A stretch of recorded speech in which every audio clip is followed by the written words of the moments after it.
La muerte digna. Si ustedes van a Alcañiz, ahí en esa gran catedral, se encontrarán seguramente a un párroco celebrando, y eso produce, yo supongo, aires de obispo, ¿no? En esa grandeza. Bueno, el antecesor de él se fue de abad, ¿no? Entonces, cualquier día a Jesús Jaime nos lo nombran obispo también, y ahí seguramente de Zaragoza, ¿no? Pues a Jesús Jaime lo hemos traído no por ser de Alcañiz, no por estar en Alcañiz, sino por ser experto precisamente en teología moral, compañero en las tareas académicas del Centro Regional de Estudios Teológicos de Aragón. Nos va a hablar hoy precisamente de esa sensibilidad y de esa cultura que subyace en las leyes que emanan nuestro ambiente y en la práctica con la que luego ponemos en marcha precisamente esas leyes. Pues le damos las gracias a Jesús por haber aceptado la invitación a venir y a explicarnos precisamente esto, y le agradecemos además eso, porque viene desde Alcañiz y tiene que desplazarse luego de nuevo hasta allá. Pero bueno, te acompañaremos en espíritu para que vayas con cuidado y con prudencia, ¿eh? Aprietas ahí. Bueno, pues buenas tardes y agradecido por estar aquí. Es la primera vez que participo y que estoy aquí, porque la verdad es que solamente lo había oído y conocía las actividades que se realizan aquí desde el Centro de Acción Social, pero no había tenido ocasión no solo de estar aquí, sino de estar también ahí como oyente. A veces cuando estamos en los pueblos, aunque haya ciclos de charlas que sean importantes, pues bueno, estamos muy lejanos para poder acercarnos, ¿no? Bien, voy a hablar de la sensibilidad de fondo en la legislación y en la práctica, sobre todo teniendo en cuenta la ley aragonesa, que se promulgaba en este año, digamos ahí en el mes de abril, y posteriormente también la carta pastoral de nuestros obispos de Aragón. Voy a dividirla como en dos partes, una que sería como un trasfondo de las leyes, y después me acerco a una lectura de lo que son la Carta de los Obispos, en esas sensibilidades y en esas sombras o en esas necesidades que ellos expresan que debería de aclararse todavía más en la legislación. Siendo una de las preocupaciones permanentes para el ser humano a lo largo de la historia, la muerte ha cobrado una importancia decisiva en el horizonte de la reflexión actual, y las cuestiones relacionadas con el proceso de morir y de la muerte han adquirido gran importancia, diríamos que en el mundo occidental. Por ello se discute y se legisla acerca del mejor modo de afrontar la muerte, como corresponde a ese momento tan delicado y fundamental de la vida humana. Algunos parlamentos autonómicos, el de Andalucía, el de Aragón y el Gobierno de la Nación, han abordado y legislado sobre los derechos y garantías de la dignidad de la persona en el proceso final de la vida. Y como señala la ley aragonesa, la actualidad de la cuestión viene dada por los avances de la medicina y los progresos en el campo de las tecnologías médicas, que han permitido alargar la vida de los enfermos y los ancianos en nuestras sociedades occidentales, pero dejando a unos y a otros en condiciones limitadas de salud. Pero también, junto con ese avance en la medicina, está el valor de la autonomía personal, que ha modificado profundamente los valores de la relación clínica. Partiendo de estos datos que ofrece la introducción de la ley aragonesa, quisiera hablar de ese trasfondo de las leyes y hablar un poco de los avances de la medicina, del valor de la autonomía de la persona y una reflexión sobre la muerte digna. Me centro un poco en lo que parte en los documentos, aunque lógicamente detrás de esto que voy a decir hay un gran movimiento que postula y que reivindica no solo la despenalización, sino la legalización de la eutanasia, y eso hace que nuestros obispos reaccionen frente a esa cultura de la muerte pues con esa sospecha, con esa suspicacia, un poco pues a favor de lo que sería el Evangelio de la vida o de la cultura de la vida. Como trasfondo de las leyes están los avances de la medicina. La medicina moderna ha ido ganando en medios y en técnicas que han logrado alargar la vida con buena calidad y buenas condiciones para el desarrollo personal. Todos somos conscientes de que la mejora asistencial, las medidas preventivas y los nuevos tratamientos han permitido o permiten prolongar la vida, añadir años a la vida y vida a los años. Pero también somos conscientes de cómo ciertas prácticas y tecnologías médicas permiten mantener la vida del enfermo, aun cuando no pueda éste curarse, prolongando así una situación sin futuro y con un coste humano a veces excesivo. Por ello hablamos de vida precaria, en condiciones a veces lamentables, y así se va abriendo pues un capítulo que son las enfermedades crónicas, de la prolongación de esa fase de decadencia que precede a la muerte de las enfermedades terminales, cosa que en otros lugares, sobre todo en el tercer mundo, no se da ninguna de estas situaciones. Todos somos conscientes de que gracias a los progresos en el campo de las tecnologías médicas, hoy existen sofisticadas terapias contra el cáncer que hacen aumentar el tiempo de la supervivencia, pero no declinar la tasa de mortalidad. Y si nos fijamos en las técnicas de reanimación, vislumbramos o nos damos cuenta que permiten que muchas personas se recuperen prodigiosa y totalmente, pero con frecuencia algunas otras se quedan sometidas a tratamientos que más que la vida lo que prolongan es la agonía. Somos conscientes también de que el esfuerzo tecnológico en las salas de reanimación va acompañado a menudo de aislamiento y de soledad en los enfermos, aislamiento de los familiares, incluso en el momento de la muerte, pero también soledad respecto al cuadro médico, que muchas veces está afanado en torno a las máquinas y no tanto pendiente de la persona enferma. Estas situaciones límite plantean problemas éticos sobre la licitud y obligatoriedad de ciertas intervenciones técnicas de reanimación más allá de un determinado límite, y plantean también el problema ético de la obligación de la asistencia humana, psicológica, espiritual a este tipo de personas, este tipo de moribundos. Algunos llegan a decir que la petición de la eutanasia es paradójicamente hoy uno de los efectos de la medicina moderna.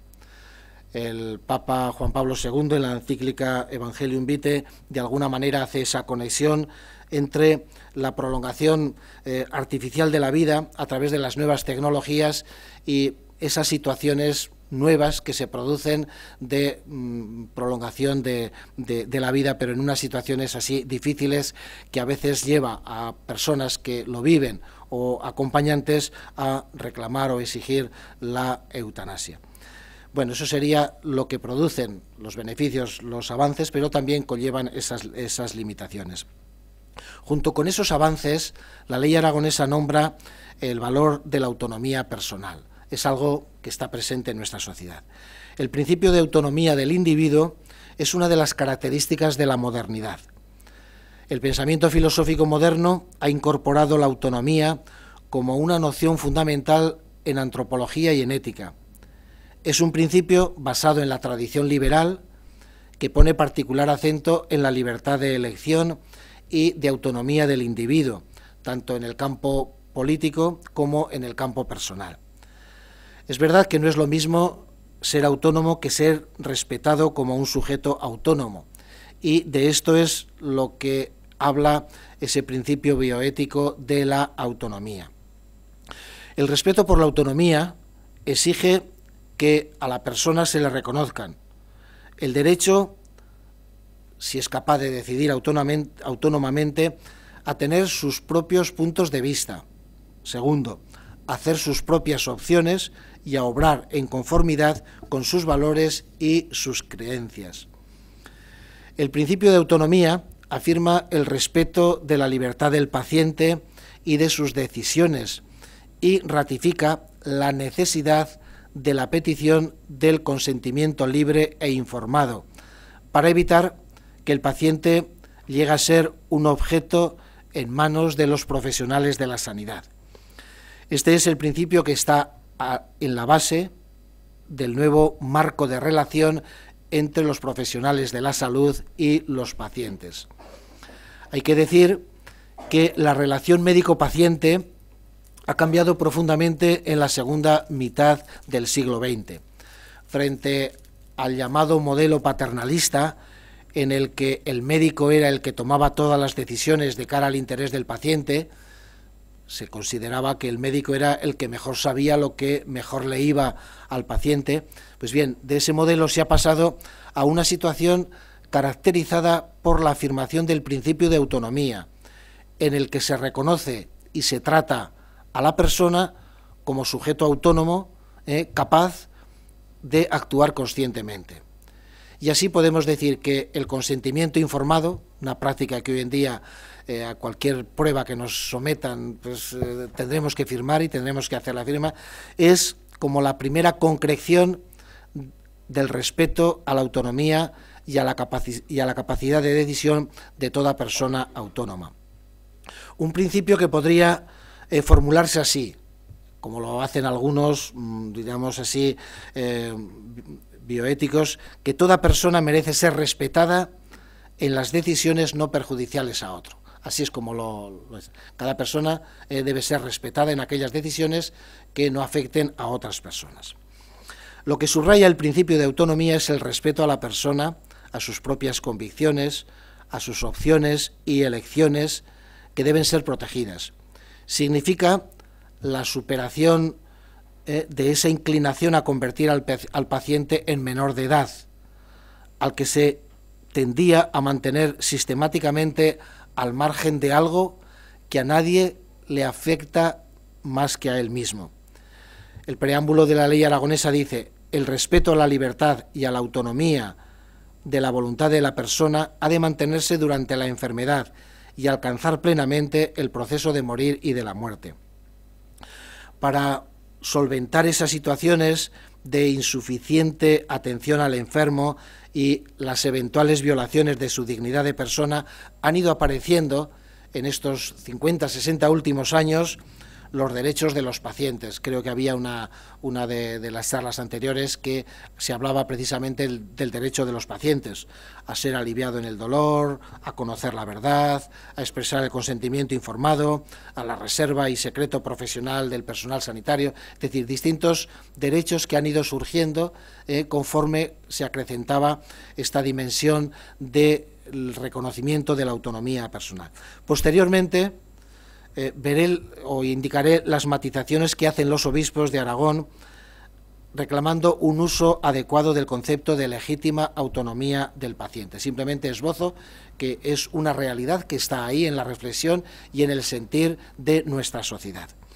Junto con estas dos realidades que nombra la ley aragonesa, hago referencia también a la reflexión que se produce en nuestra sociedad sobre la muerte digna. La reflexión sobre el morir se ha visto enriquecida con expresiones nuevas, y se habla de morir humanamente, de muerte en paz, muerte serena, muerte consciente, muerte sin dolor, muerte personal, derecho a la propia muerte, pero de todas estas expresiones, quizá la que más éxito ha tenido y quizá la que mejor formula esa dimensión ética del morir es muerte digna. Podemos decir que la expresión muerte digna se ha introducido poco a poco en nuestra sociedad, quizá, dicen algunos, como señal de un anhelo, de una aspiración noble, o quizá también de un déficit que se desea subsanar. Que se busque la forma de vivir y de morir de la mejor manera posible es un objetivo digno y aceptable que nadie se atreverá a negar. El problema radica en ponerse de acuerdo sobre lo que significa muerte digna y con qué medios conseguirlo. Ahí está el problema. El que todos anhelamos y buscamos una muerte digna, ahí está. El problema es qué entendemos y con qué medios. La expresión muerte digna, dice Francesc Torralba, que se ha vuelto confusa y ambigua. Y de hecho es que cuando escuchamos a un interlocutor que utiliza esa expresión, no sabemos en realidad qué quiere decir cuando emplea esa expresión. Los sentidos que se le han asignado han sido muchos. Bajo esta expresión se encierran múltiples comportamientos que merecen valoraciones distintas. Se la ha identificado la muerte digna con la aceptación de la eutanasia. Se la ha identificado o ha servido para oponerse, en base a la muerte digna, al encarnizamiento terapéutico. Orienta para otros la exigencia de terapias contra el dolor y cuidados paliativos, y con ella se postula una atención lo más humanizante posible para el enfermo en su fase terminal. Son situaciones distintas que requieren matizaciones o valoración diferente. Dada esta ambigüedad del lenguaje, algunos moralistas hablan de que es una confusión pretendida, porque cuando oímos muerte digna, bajo ese caparazón se mete todo, ¿no? Por ello es importante y necesario aclarar el significado auténtico que damos cada uno cuando la utilizamos a esa expresión. Es de extrema importancia clarificar los términos empleados, porque algunas asociaciones, sobre todo asociaciones defensoras de la eutanasia, se apropian del término dignidad, reivindicando el derecho a una muerte digna, ellos están pidiendo derecho a que otros acaben con su vida cuando ellos lo solicitan, como si aquellos que mueren sin solicitar la eutanasia muriesen indignamente. Son la ambigüedad de los lenguajes que a veces juegan o nos sirven para enmascarar dentro de nuestras ideologías nuestros objetivos. La expresión derecho a morir dignamente se puede entender bien, pero sería mejor hablar de derecho a ser tratado con respeto a la propia dignidad hasta el final de la vida. Estaríamos hablando de cómo vivir mientras vamos muriendo. En otras palabras, deberíamos expresarlo como el derecho intransferible de escoger cómo vivir mientras uno se va acercando a la muerte. La discusión hoy se plantea acerca de si ese derecho a la muerte digna implica o no que las personas enfermas tengan el derecho a que otras acaben con su vida cuando ellas lo solicitan. Los ambientes que son proclives a aceptar o postular el derecho a la eutanasia suelen utilizar la expresión derecho a morir. Quienes rechazan la eutanasia reconocen que más que derecho es una reivindicación, que es un anhelo, como decía antes, una exigencia ética, ser tratado con respeto. Y no se refieren tanto al morir, sino a la forma de morir. Es decir, que la forma de morir sea respetuosa, ahí es donde tenemos derecho, no a que nos procuren la muerte, ¿no? Afirmamos el derecho a morir con dignidad, ya que se respeten y entiendan los justos deseos y las necesidades de quienes están en trance de muerte. Pero para evitar confusiones, yo lo formulo como de alguna manera lo formuló la Conferencia Episcopal Alemana ya hace bastantes años, creo que en el año 75. Y sería así: toda persona tiene derecho a una muerte digna. La muerte es el último acontecimiento de la vida y nadie puede privar de él al ser humano, sino más bien debe ayudarle en dicho momento. Esto significa aliviar los sufrimientos del enfermo, eventualmente incluso el suministro de analgésicos, de forma tal que pueda superar la última fase de su vida. Significa también que es necesario darle la mejor asistencia posible, y esta no consiste solamente en los cuidados médicos, sino sobre todo en prestar atención a los aspectos humanos de la asistencia, a fin de crear en torno al moribundo una atmósfera de confianza, de calor humano, en el que él se sienta reconocido y sienta reconocida la alta consideración hacia su humana existencia.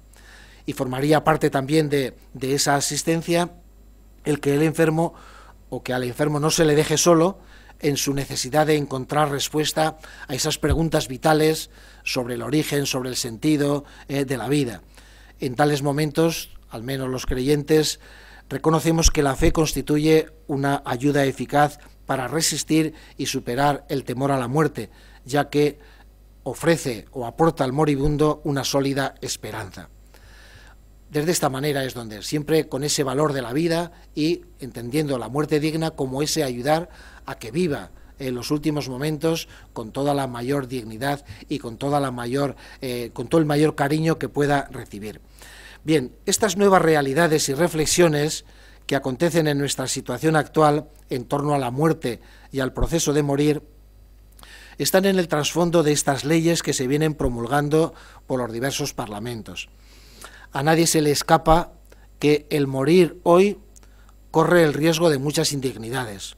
Está muy amenazado en su humanidad, en su dignidad, y por ello es oportuno que se reflexione, se legisle y se actúe para que el proceso de morir sea lo más digno para el ser humano. Junto con estas indicaciones que he recogido porque aparecen en el preámbulo de la ley, lógicamente también habría que hablar, no lo voy a hacer así muy extensamente, de toda esa corriente o de todo ese gran movimiento que postula, que reclama no solo la despenalización, sino la legalización de la eutanasia.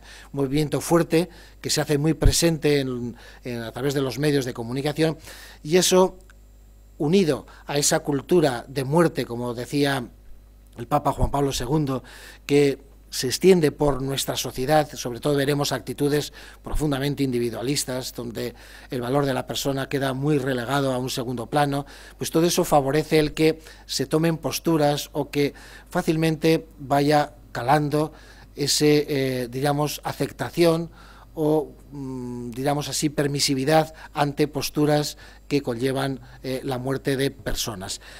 Frente a esa actitud, los obispos o nuestros obispos, digamos, alentando ese evangelio de la vida, tienen como una sospecha, y cuando a veces analizan, yo pienso que, por ejemplo, cuando analizan la ley aragonesa, reconociendo que alguno de los puntos puede ser, pero a veces la miran como demasiado sospecha, como quizá por ese temor a que puedan favorecer posturas encubiertas de eutanasia, quizás son demasiado críticos cuando realmente, posiblemente, lo que es la ley no dice tales cosas, ¿no? Pues bueno, esos son los trasfondos o el trasfondo que está detrás de esta ley.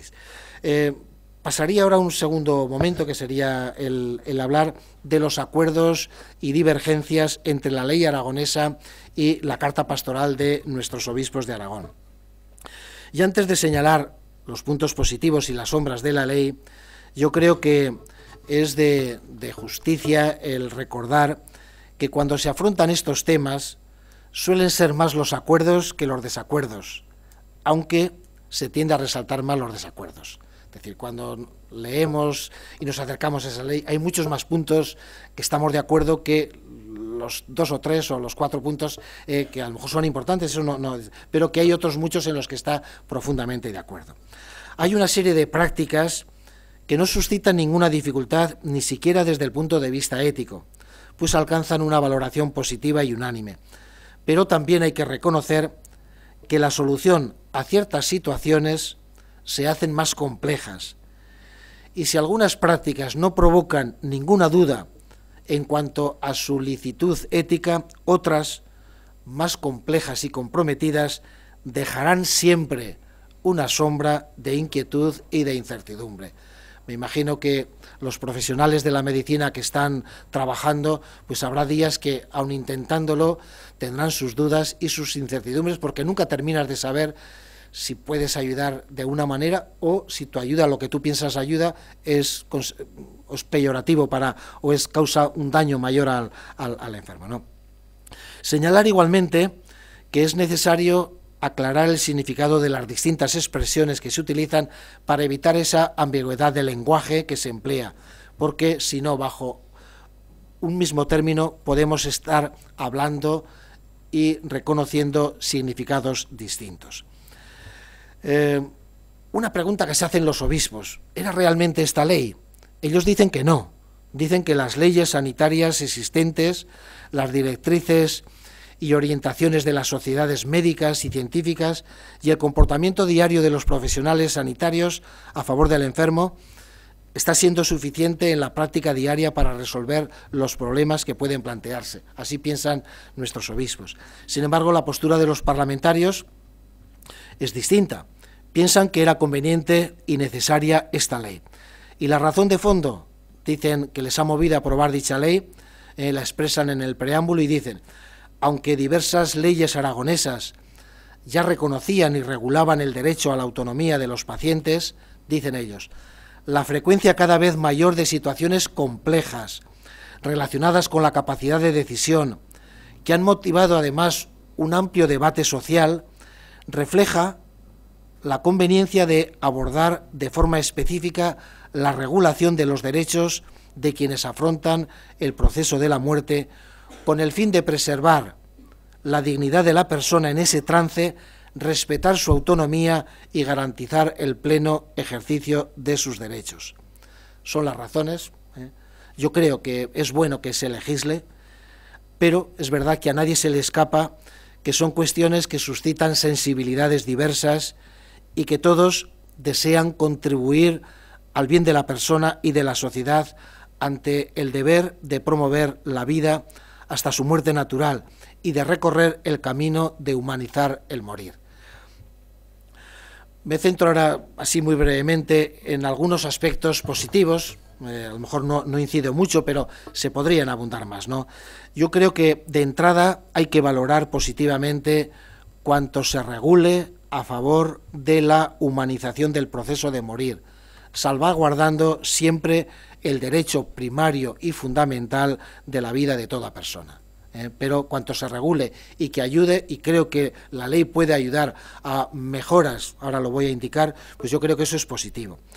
Una primera valoración, al menos desde mi punto de vista, es que la ley no contempla la regulación de la eutanasia, ya que, dicen los mismos parlamentarios, en la ley no existe consenso ni ético ni jurídico sobre permitir al paciente que sufre solicitar la ayuda para que otro termine con su vida. La ley intenta precisar el significado de la palabra eutanasia para que las actuaciones que no encajen en los supuestos señalados no sean etiquetados como eutanasia. Y ellos restringen el significado de la eutanasia como tal a aquellas actuaciones y solo a aquellas actuaciones que producen la muerte de los pacientes, es decir, que la causan de forma directa, mediante una relación causa-efecto única e inmediata. B. Se realiza a petición expresa, reiterada en el tiempo e informada de los pacientes en situación de capacidad. C. En un contexto de sufrimiento debido a una enfermedad incurable que el paciente experimenta como inaceptable y que no ha podido ser mitigada por otros medios, por ejemplo, dicen ellos, mediante cuidados paliativos. Y D. Y son realizadas por profesionales sanitarios que conocen a los pacientes y mantienen con ellos una relación clínica significativa. Esa es la definición que da la ley aragonesa para hablar de eutanasia. Ellos dirán que todo lo que no entra en esa ley no se tiene que considerar. Nuestros obispos afirman que es insuficiente la definición y hablan de una definición restrictiva que recoge esta ley. Parece un poquitín extraño. Yo diría que una gran mayoría de moralistas, cuando intenta aclarar el significado de la palabra eutanasia, hace referencia a la actuación que provoca la muerte del enfermo, pedida por él mismo ante un dolor inevitable y realizada por personal médico. De alguna manera recogen los 4 supuestos que hay. Y en eso hablaría, pues ahí tengo simplemente pues López Azpitarte, José Alarcos, Javier Elizari, es decir, una serie de moralistas de reconocido prestigio dentro de nuestra comunidad y dentro de la Iglesia.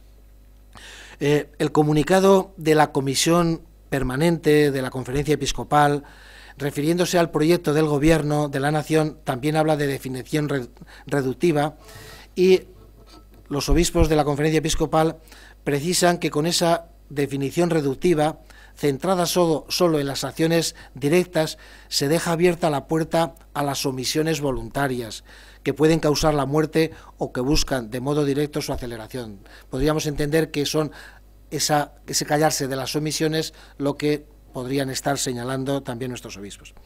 La postura de los obispos está en la línea con la definición que ofrece la encíclica Evangelium Vitae en el número 65, recogiendo ya, digamos así, definiciones que aparecían en documentos anteriores, como el de sobre la eutanasia y Iura et Bona, que dice que por eutanasia en sentido verdadero y propio debería entenderse una acción o una omisión que por su naturaleza o en la intención causa la muerte con el fin de eliminar cualquier dolor. Como veis, esta definición de la encíclica es una definición muy amplia en la que la eutanasia no solamente contemplaría en relación al enfermo grave y terminal, sino también tendrían cabida otras situaciones que hoy también vienen denominadas, aunque otros decimos que no deberían ser denominadas así, eutanasia neonatal y eutanasia social, porque la eutanasia habría que decir que habría que reconocer que es la que es pedida y solicitada voluntariamente, y la que no es solicitada voluntariamente, que es la que puede crear problemas, tendríamos que hablar de un homicidio. Una persona que no ha pedido eso, no deberíamos de hablar ni siquiera de eutanasia para evitar esa confusión. Pues bien, yo para mí pienso que es positivo esa definición o ese intento de clarificar las cosas. También para mí es una cosa positiva el que se reconoce en el documento, como lo reconocen el documento de los obispos, la petición que encierra la ley de mejorar la atención a los enfermos en la fase terminal, incluida la fase de duelo, y la petición de una mejor dotación en medicina paliativa, hospitalaria y domiciliaria. Es importante que se recoja el derecho de todos los enfermos terminales a recibir una buena medicina paliativa, así como el apoyo a sus familiares y a recibir el auxilio espiritual de acuerdo a sus convicciones y creencias. En la ley lo recoge. A veces cuando los capellanes dicen que tienen dificultades, en la ley, por lo menos en esta ley, aparece que los enfermos tienen derecho a esa asistencia también espiritual, ¿no? Tendríamos que decir que junto con ese plan de cuidados paliativos que en su disposición tercera adicional se compromete el Gobierno en el año siguiente, es decir, en el año que estamos transcurriendo, a realizar el plan de cuidados paliativos de Aragón, la ley debería contemplar o exigir una adecuada financiación para que no se quede solamente en palabras, de tal manera que se garanticen los derechos del enfermo a una buena medicina paliativa, ya que llegue a todas las personas en todos los lugares. Eso es lo que habría que exigir, una buena dotación presupuestaria para que se creen esos equipos, se formen, como aparece en esa disposición, de tal manera que muchas más personas se puedan ser beneficiarias de esa labor tan importante que vienen realizando los equipos de cuidados paliativos. Todo lo que se mejore en medicina paliativa es muy importante, ya que el modelo de atención que propone la medicina paliativa está basado en un profundo respeto a la persona, por lo que ella es y su dignidad. Es un modelo humanista, y distintos estudios muestran que allí donde se practica la filosofía de los cuidados paliativos, la solicitud, la petición de eutanasia disminuye. Por lo tanto, todo lo que se trabaje en eso es un buen camino para humanizar el proceso de la muerte y del morir. Yo creo que también es positivo y es de apreciar la clarificación del significado de las expresiones que se utilizan y que viene recogido en el artículo 5 denominado definiciones. Intentan eso que piden muchos moralistas, de que se defina para saber de qué se está hablando, al menos en la ley, cuando se utilizan determinados términos. E igualmente hay que valorar la regulación de las voluntades anticipadas. La presente ley incorpora el ámbito de los valores vitales de la persona al contenido ya anterior de voluntades anticipadas. Todo eso es una apreciación positiva. Entro a hablar de las sombras de los interrogantes que suscita la ley, al menos las sombras, los interrogantes o los aspectos de la ley que a juicio de los obispos requieren mayor claridad y precisión. Yo al menos personalmente pienso que hay dos, que es calidad de vida y legítima autonomía, que como entra digamos, en concepción filosófica o ideológica, son quizá los que más pueden conllevar un tipo de concienciación, de valoración, digamos así, subyacente, que puede ser como mucho más peligroso que los otros, que yo creo que están muy tipificados, los recelos que ellos tienen a la sedación o a lo de la obstinación terapéutica. Yo creo que esos son menos, o serían menos relevantes que quizá estos. Bien, los obispos hablan de que lo que requiere mayor claridad y precisión, evitando ambigüedad, serían los peligros del uso de la expresión calidad de vida, la petición de un uso adecuado del concepto de legítima autonomía del paciente, la necesidad de distinguir entre enfermedad crónica y enfermedad terminal, entre medios de conservación y cuidados normales, ciertas cautelas en el tratamiento del dolor y de la sedación paliativa, y por último que no se recoja el derecho a la objeción de conciencia. Solamente hablo de los 4 primeros porque creo que el de la objeción de conciencia hubo una anterior charla. Digamos así, el uso de la expresión calidad de vida. La expresión calidad de vida se ha universalizado en nuestra sociedad y está presente tanto en los discursos especializados como en el lenguaje cotidiano. Algunos dicen que el hecho de que los ecologistas la hayan integrado en su discurso, las aportaciones que ha hecho el progreso de la biomedicina, mejorando calidad de vida, ha ayudado mucho a su presencia en los debates y en la sociedad. Pero en demasiadas ocasiones se utiliza como si fuese una expresión obvia y evidente por sí misma, cuando entraña serias dificultades y alberga significados diversos. Y según como la interpretemos, tendrá unas consecuencias u otras. Este concepto es asumido como bandera por algunas corrientes para propagar la eutanasia y el eugenismo. Vidas que no reúnen una determinada calidad serían susceptibles de ser eliminadas, ¿no?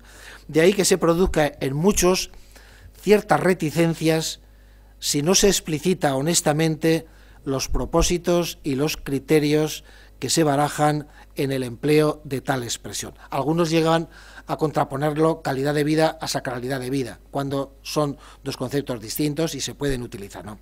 Por eso los obispos hablan de la necesidad de entenderla correctamente. ¿Cuáles serían los peligros? Yo entiendo que sería una visión antropológica reductiva y simplificada que piensa que la persona, que su dignidad se funda en unas características o en unas cualidades que posee la persona. Algunos bioéticos hablan de la autoconciencia, la racionalidad, la necesidad de un sentido moral o la capacidad de sentir placer y dolor como características de esa calidad de la persona, ¿no? Desde esa perspectiva, el valor de cada vida humana y de una misma vida en condiciones y tiempos diversos depende de la presencia o no de alguna de esas características o cualidades que son consideradas relevantes. La noción de calidad de vida no solamente es criterio para establecer el derecho de la tutela y del deber de respeto a las curas, sino que para algunos viene a definir lo que es humano. Y así algunos, que la entienden de una manera muy radical, dirán que hay vidas que no alcanzan ese nivel, ese stand de prestaciones adecuadas y que no son consideradas ya no solo merecedoras de tutela, sino a veces ni siquiera considerarlas personas humanas. La ética de la calidad de vida, entendida así, conduce sin lugar a dudas a introducir discriminación entre los seres humanos por lo que se refiere a su dignidad y derecho, porque ya no todos los seres humanos tendríamos la misma dignidad, dependería de si en nosotros se dan en un momento determinado esas características. La categoría de la calidad de vida, usada como criterio de valor de la vida humana, niega el fundamento natural y cultural de la igualdad e introduce una inaceptable ética de la desigualdad. Desde nuestra perspectiva, o al menos desde mi perspectiva, la calidad de vida se dice siempre de algo anterior. El valor de la vida no depende de una apreciación y de una valoración de la calidad que esa accidentalmente presenta, sin el hecho mismo de ser una vida humana. la dignidad, el valor de la persona no se fundamenta nunca en la calidad de vida ni en el bienestar de que pueda ésta disfrutar, ni tampoco de su utilidad, de aquello que un sujeto hace o expresa, sino que reside en su propio ser, en su propia condición de persona. El valor de todo ser humano es del todo independiente de la calidad de sus prestaciones o de su vida. Todas las vidas humanas tienen el mismo valor o igual valor. Estaríamos hablando, en una interpretación correcta de calidad de vida, de una dignidad ontológica, que sería común para todas las personas, y que la tenemos las personas a lo largo de toda la vida. No se funda en el carácter personal, sino que digamos, es algo que está en nosotros porque somos seres humanos, ¿no? Pero desde ahí, desde ese entendimiento como calidad de vida, como algo ontológico, podríamos hablar entonces de calidad de vida como ese conjunto de bienes que una existencia expresa, pero siempre a partir del bien fundamental de la vida humana.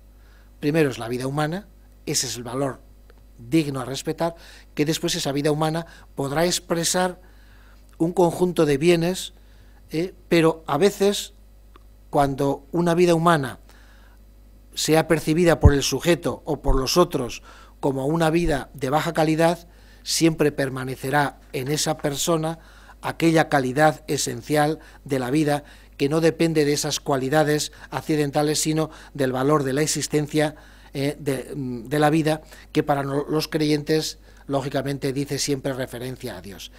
Desde ahí es desde donde tenemos que entender y hablar de calidad de vida. Pero si hablamos de calidad de vida simplemente de que se den unas condiciones o no en nuestra persona, podemos encontrarnos pues un accidente, un ictus, un estado de coma vegetativo, ya no hablamos del permanente, pero una cosa de este tipo se reduce. Incluso llevando a estas cosas, pues una persona en situación de embriaguez perdería muchísimas de esas cualidades, deja de ser respetuoso, deja de ser valiosa, su vida pierde calidad. Ese es un poco. Entonces, el concepto de calidad de vida debería de ser una calidad donde se defiende esa dignidad ontológica o esa calidad ontológica. Algo le pasa también con el concepto de legítima autonomía del paciente.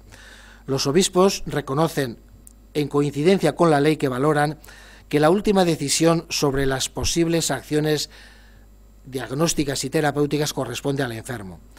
El respeto a la autonomía del paciente y a sus decisiones es expresión del respeto debido a su libertad, pero reconocen también que esa autonomía no es absoluta. La autonomía en nuestro obrar no es absoluta. El peligro, por lo tanto, está en absolutizar la autonomía y la libertad del sujeto, desvinculándola de toda referencia que no sea el mismo sujeto, excluyéndola de toda relación significativa con otro distinto de sí, sea Dios, sea el prójimo o sea la creación. De alguna manera, sería pensar y creer que por el mero hecho de elegir libremente se actúa correctamente. Ese sería, digamos, uno de los grandes peligros. Sería una libertad sin responsabilidad y sin referencia a un sistema de valores. Los obispos recuerdan que la verdad y el bien de nuestras acciones no proceden de nuestra voluntad libre, sino que preceden a esta. La libertad humana es verdadera, o es verdaderamente tal, cuando respeta su vínculo constitutivo con la verdad y su carácter relacional con los otros. No toda decisión del enfermo, dicen, es acertada por el mero hecho de que él la tome libremente. Esta es una de las cosas, quizás es uno de los grandes peligros que hoy en día tenemos en nuestra sociedad, donde ensalza una libertad sin responsabilidad, o donde se propugna un individualismo atroz. El cuerpo es mío y hago lo que quiero. Hombre, no somos personas tan individuales y tan aisladas que no tengamos relación, somos personas sociales, somos personas en relación, por lo tanto, no podemos pretender o exigir una autonomía absoluta como si los demás no nos afectasen o no tuviesen alguna cosa, ¿no? Bueno, pues por ahí andaría una de las limitaciones o de los peligros que tiene un concepto de legítima autonomía si se entiende en ese sentido. Si simplemente se entiende como ese derecho que tenemos todas las personas a tomar unas decisiones, tomando con nuestros criterios, con nuestras valoraciones, pues lógicamente es un concepto positivo. Quizá otra observación o limitación al principio de autonomía estaría en que la autonomía del paciente entra en relación con la actuación responsable del profesional de la salud, que junto a la libertad del enfermo está la libertad del médico, y que hay que respetar la libertad del enfermo, pero también habrá que respetar la libertad del médico. Yo creo que eso seguramente en la conferencia anterior se habló de ello. Yo quisiera solamente a lo mejor reconocer que uno de los peligros que quizá encierra esa ley es considerar al profesional de la salud como mero dispensador instrumental de servicios, y que existe el riesgo y el peligro de que el médico tenga que ser el ejecutor de la voluntad del paciente. Quizá detrás de todo esto hay una concepción en la que digamos, se concibe el acto médico como si fuese algo contractual, quizá por la influencia de los Estados Unidos que nos viene, cuando el acto médico debería de ser una relación humanamente paritaria entre médico y paciente, donde debería de excluir digamos así, excluirse la absolutización de la libre voluntad o determinación del paciente, pero también ese paternalismo del médico, sino que deberían de entrar en ese diálogo de tal manera que se diese un encuentro personal donde las posibles opciones sobre la salud del paciente se vuelvan encuentro y alianza de personas, es decir, los dos interesados en lo mejor para la persona, ¿no? Entonces, desde ahí sería esa reivindicación de que la ley carece de esa necesidad de objeción de conciencia, puesto que puede haber momentos en los que se den una disparidad de estos. Paso a los dos últimos así apartados, que son el de ni acortar intencionalmente ni retrasar indebidamente la muerte, lo que sería la eutanasia o la obstinación. Para mí, creo que los que son quizá más peligrosos es esas concepciones que poco a poco van calando y están entrando en la mentalidad de todos nosotros. Estas dos realidades, que es la eutanasia y la obstinación terapéutica, y después lo de la sedación, yo creo que está recogido hoy en día y hay una práctica unánime de aceptación y de clarificación que no debería ni siquiera suscitarse interrogantes, porque a veces da sensación de que todas las prácticas caen mal, cuando la gran mayoría de las prácticas que se realicen están con un acuerdo ético total, ¿no? Bueno, en contraste con el cuidado paliativo que aspira a prevenir o reducir el sufrimiento en la antesala del morir y evitar la desesperación al final de la vida, la eutanasia adelanta directa e intencionalmente ese final. La eutanasia sea en forma de abandono o de omisión de curas, cuando éstas todavía tendrían razón de ser, puesto que todavía tendrían una repercusión en el enfermo, sea en la forma de eliminación deliberada de la persona, es una agresión contra la dignidad de la persona, algo absurdo e inhumano y una grave violación de la ley de Dios para los creyentes. No entro a desarrollar la problemática de la eutanasia porque la ley no la contempla. Me detengo en los otros dos aspectos, ¿no?, que son el de la obstinación terapéutica y lo de la sedación. En su lucha contra la enfermedad, la intención de la medicina es procurar recursos terapéuticos que aporten beneficios importantes a la salud y en ocasiones restauren esa calidad de vida. Para considerarlos indicados, en los pacientes concretos se exige que el beneficio esperado supere los posibles efectos secundarios y riesgos que conlleva, y se considera contraindicado aquel tratamiento que pudiera ser claramente inútil, ya que no logra aportar un beneficio al paciente. Cuando se utilizan medios tecnológicos desproporcionados, lo que se mantiene o lo que se intenta o lo que se logra es prolongar artificialmente la vida del paciente en una enfermedad irreversible o terminal, nos hallaríamos ante una conducta que se suele llamar obstinación terapéutica o encarnizamiento terapéutico. También puede darse en el diagnóstico, cuando se someten a pruebas que no van a aportar ninguna, diríamos, aportación significativa para lo que es el tratamiento. Las consecuencias de la obstinación terapéutica para el enfermo y su familia suelen ser muy negativas, ya que originan un sufrimiento innecesario y, además, un sufrimiento procurado por la propia acción médica. Es un sufrimiento que puede llegar a generar la solicitud de finalizar la situación con medidas drásticas, exigiendo la aplicación de la eutanasia. Por eso habría que ser muy cuidadoso en esta, porque es la misma medicina, no es la enfermedad, sino la misma medicina en su tarea. Así pues, si los medios que se utilizan solo sirven para prolongar una situación sin futuro y con un coste humano excesivo, o únicamente ayudan a mantener una vida precaria y penosa, la supresión de tales medios quedan completamente justificados. Sin embargo, el rechazo de un tratamiento proporcionado, ordinario y eficaz en nombre de la autonomía del paciente es siempre un atentado contra la vida. La encíclica Evangelium Vitae distingue claramente la eutanasia de la decisión de renunciar a la obstinación terapéutica. Dice, de la eutanasia debe distinguirse la decisión de renunciar al llamado ensañamiento terapéutico, reconociendo que se puede, en conciencia, renunciar a unos tratamientos que procurarían únicamente una prolongación precaria y penosa de la existencia.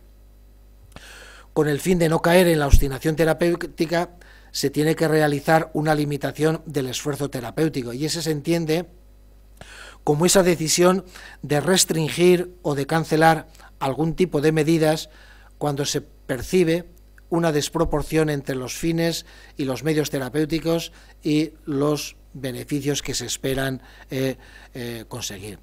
Decir que a veces esta decisión de limitar los tratamientos no es fácil. Es una de las cosas que lo reconocen todos los que trabajan en el mundo de la salud. Es difícil decir cuándo una acción terapéutica es útil o inútil y cuándo un acto médico se puede transformar en un acto llamado obstinación terapéutica. Pero es una decisión importante y en ella deberán intervenir en primer lugar el equipo asistencial, constituido interdisciplinarmente. No solamente es el médico, sino que tiene que ser el equipo, un equipo amplio, a fin de decidir con criterios científicos. No son personales, son criterios científicos, son evaluaciones que hacen los no entendidos, nos resultará, pero lo hacen en base a unos criterios científicos sobre la contraindicación y además contar con el consentimiento informado del paciente, que acepta la limitación propuesta por los profesionales. Puede darse situaciones en las que el paciente lo pida y los sanitarios propongan otra cosa, o al revés, sean los profesionales los que puedan proponer y sea la familia o el mismo el que digan que no. Ahí surgen sus dudas, para eso estarían los comités de éticas y están, pero también tienen sus derechos a hacerlo, ¿no? El Papa Juan Pablo II, en un discurso a los participantes en la conferencia internacional organizada por el Consejo Pontificio para la Pastoral de la Salud, expuso las razones por las cuales la moral católica se opone a la obstinación terapéutica. Y él dice que el rechazo del encarnizamiento terapéutico no es un rechazo del paciente y de su vida, no es un rechazo del paciente. Dice, el objeto de la deliberación sobre la oportunidad de iniciar o de continuar una práctica terapéutica no es el valor de la vida del paciente, sino el valor de la intervención médica sobre el paciente.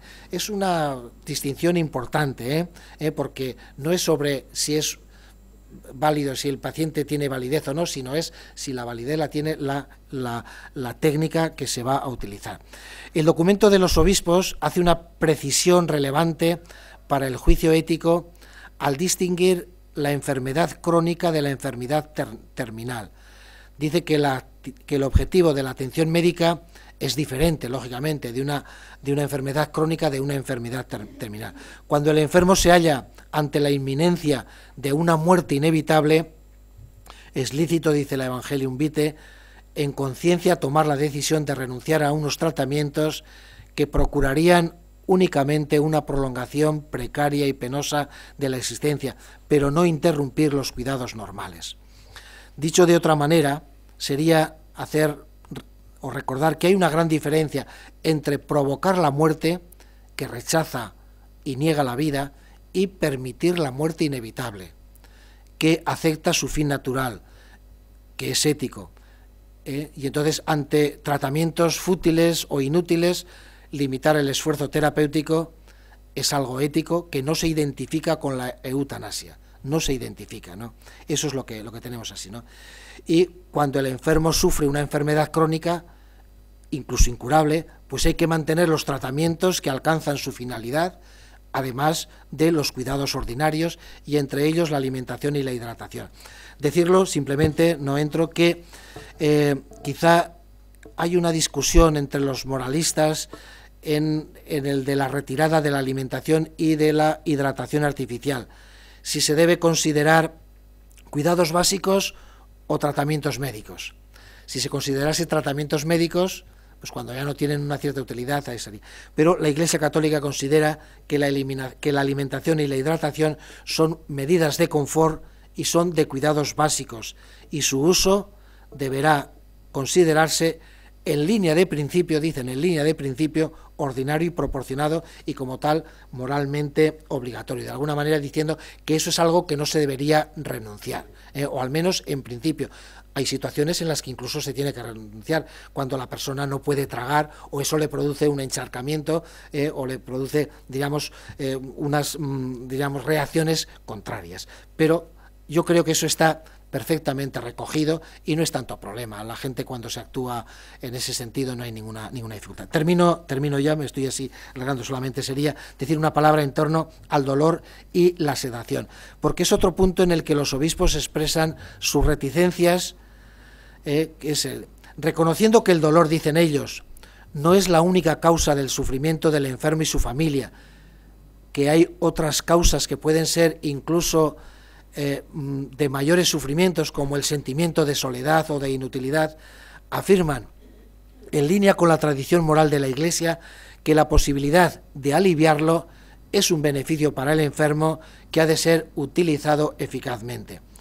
Citan un principio que ya recogía o enunciaba Pío XII, que lo recogen todos los documentos posteriores, que es lícito suprimir el dolor por medio de narcóticos, a pesar de tener eso como consecuencia limitar la conciencia y abreviar la vida, si no hay otros medios y si en tales circunstancias ello no impide el cumplimiento de otros deberes religiosos y morales. Y los mismos obispos concluyen en la carta pastoral que la sedación no es moralmente mala en sí misma. Recordando que la conciencia o la consciencia del individuo, su capacidad de expresión y de comunicación, su capacidad de elección y de acción son cualidades de gran valor, se reconoce que habrá de ser la sedación el último recurso, y que habrá que mantener a la persona consciente para que pueda realizar sus últimas necesidades, despedirse, reconciliarse, es decir, hay una serie de cosas, ¿no? La tradición cristiana reconoce que la prudencia humana y cristiana sugiere para la mayor parte de los enfermos el uso de las medicinas que sean adecuadas para aliviar y suprimir el dolor, aunque de ellas se deriven como efectos secundarios entorpecimiento o menor lucidez e incluso la abreviación de la vida, siempre que se dé una razón o una causa proporcionada. Las reticencias y las críticas de nuestros obispos se orientan a catalogar como derecho del paciente el tener derecho a la sedación, la administración de la sedación paliativa. Esta es un medio de tratamiento que tiene sus precisas indicaciones médicas y éticas, y así lo recoge el documento o la guía de la sedación paliativa que a finales de octubre la Organización Médica Colegial y la Sociedad Española de Cuidados Paliativos hicieron pública, donde ellos hablan de la sedación que se ha de considerar actualmente como un tratamiento adecuado para aquellos enfermos que son presa de sufrimientos intolerables y que no han respondido a los tratamientos adecuados. Allí habla de que el médico tiene que evaluar anteriormente Dicen en esa guía de la sedación que no es aceptable la sedación ante síntomas difíciles de controlar cuando estos no han demostrado su condición de refractarios, es decir, que no han demostrado su posibilidad de que se pueden atajar por otros medios. Y también reconocen que no se puede dar la sedación o realizar la sedación a petición de la familia simplemente pues por evitar angustia, sino que tiene que ser cuando se indique o cuando los profesionales lo indiquen en determinadas situaciones que ellos lo especifican. Eso está hoy en día prácticamente regulado y la gran mayoría de los profesionales tiene que estar allá. Nuestros obispos tienen ciertas reticencias, pero yo creo que no sería suficiente. Ellos, los obispos, dicen que se equiparan situaciones graves e irreversibles, situaciones terminales y situaciones de agonía, y señalan varios ejemplos de enfermos, de personas que no están en fase terminal ni de agonía, y hablan de un enfermo tetrapléjico, o con parálisis cerebral, o con Parkinson, o un anciano con demencia.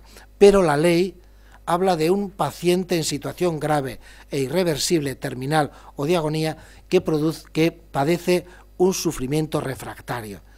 Es decir, un sufrimiento refractario es el que no se ha podido controlar a través de otros mecanismos, y cuando se encuentra ante una situación es cuando todas las orientaciones médicas dicen que está indicada la sedación. Hablar de sufrimiento refractario es una matización importante a la hora de hacer una valoración, porque de alguna manera es el que nos dice que no se ha podido controlar con otros tratamientos disponibles aplicados por médicos expertos en un tiempo razonable. Por lo tanto, el uso de analgésicos, favoreciendo una evolución favorable, menos dramática, contribuye a humanizar y aceptar el morir. La mayoría de los enfermos requiere el uso de medicamentos apropiados para aliviar o suprimir el dolor. La dosis debe ser proporcional al dolor. Quizá nuestros obispos hacen una matización que para mí también es un poquitín forzada, cuando dicen que la ley habla de que nunca el rechazo del tratamiento, la limitación de medidas de soporte vital y la sedación paliativa nunca buscan deliberadamente la muerte y que deben ser consideradas buena práctica clínica.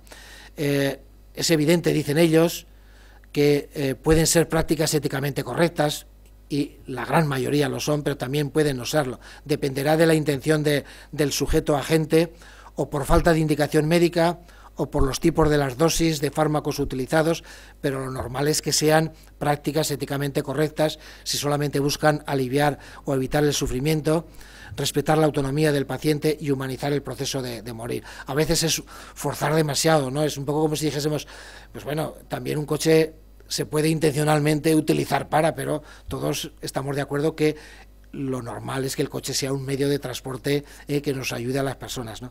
Bueno, termino ya con la conclusión simplemente diciendo que la enfermedad y la muerte suponen momentos en los que la dignidad personal queda fácilmente cuestionada, y es necesario poner los medios para humanizar esos momentos de la vida de las personas, de modo que todo enfermo pueda asumir de forma responsable el acontecimiento de su propia muerte. Eso se plasma en actitudes opuestas a la eutanasia, a la obstinación terapéutica, y a ocultar y aislar al enfermo en su proceso de morir, impidiendo mantener sus relaciones familiares, de amistad, haciéndole partícipe mediante la información veraz de su papel protagonista en esa etapa de su vida. Ello supone también crear las circunstancias clínicas que favorezcan una muerte tranquila, lo cual implica disminuir el dolor y el sufrimiento mediante cuidados paliativos, que no se abandone ni se descuide al paciente, y que los cuidados se consideren igual de importantes independientemente del pronóstico. Igualmente se debe promover una asistencia espiritual acorde con los valores y creencias de la persona. El reto que tenemos, yo creo que ahí es lo que nos lanzan o que lo que nos hace la llamada, que tenemos en relación con la enfermedad y el morir humano, está en humanizar los procesos finales de la vida humana. Eso pasa por ofrecer asistencia médica y sanitaria conveniente y proporcionada, pero también por cultivar una auténtica cultura del morir, ese saber estar junto al enfermo, saber apretar la mano, sentir su corazón, saber estar también junto a los familiares del enfermo. Hay que llenar el trance de la muerte de humanidad y la clave está en el acompañamiento y la cercanía. Una compañía que desde el punto de vista cristiano llega también a compartir la fe y la esperanza en la resurrección del Señor. Por ahí andaría un poquitín ese reto que tenemos todos, no solamente el personal sanitario, no solamente los enfermos, sino todos, toda la sociedad, porque todos nos interroga y a todos nos cuestiona esta realidad de la muerte, cuando nos afecta a nosotros y cuando afecta a nuestros seres queridos. Pues muchas gracias, Jesús.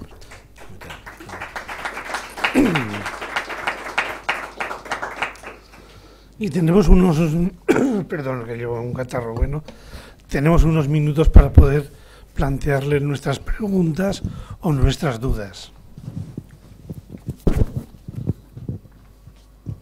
Bueno, pues gracias por la exposición.